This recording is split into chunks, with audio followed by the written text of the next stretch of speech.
Welcome back, ladies and gentlemen. Today we are going to be reviewing the second episode here of Season 4 Stranger Things. I'm finally happy to be back in this groove here. We've been back at it for about a week now that my girlfriend's been back at college and all that fun stuff, so we're back into the groove of things here. But this is going to be Vecna's Curse here, the second episode.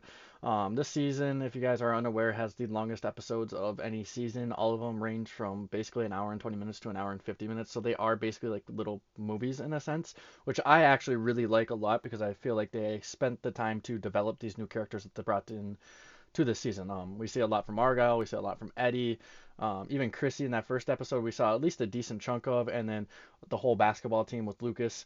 I personally really like the fact that they did that because it allowed us to get to know these characters a little bit, and I think they've done a great job of that so far here. And the second episode shows quite a bit more of that. We see a little more of Vecna's background here, and who he's kind of targeting.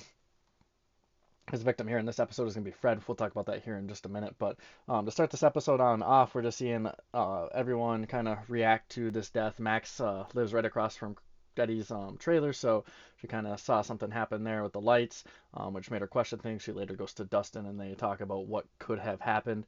Aside from that, we see Mike out in Lenora with his friends and Elle. They later go skating, which leads to a whole bash in a sense. Like we see Eleven hitting Jessica in the head with the skate, which leads to her being, cut and all that fun stuff. But um, aside from that, we just see Hop pop up a little bit. It's kind of all over the place here in these first two episodes because they're trying to like bring everything full circle. So there's a lot of stuff happening in these. I highly recommend watching this even after me talking about it because there's still a lot of stuff I'm gonna miss here. But we see,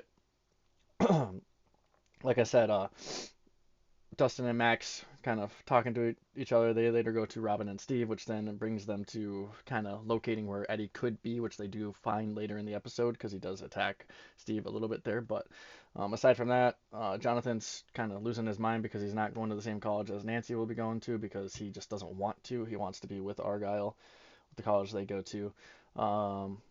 Like I said, the skate rink, we saw that. Murray is making a call to Enzo, who pops up, which great character. Wish they would have brought him into the next season, but they just didn't. We see Enzo and Murray kind of talking so they can figure out where they need to pick up Hop because Joyce is right. Hop is alive. They need to find him now. Aside from that, we see, like I said, Hop make an appearance, and then Eleven does the little hit to the head, and Eddie later on in the episode is found. Fred is later taken by Vecna after being lured into the woods. He later is snapped up into the middle of the road, and yeah, that's kind of how that episode went. It was a lot of fun to watch this episode because we just see a lot of character development.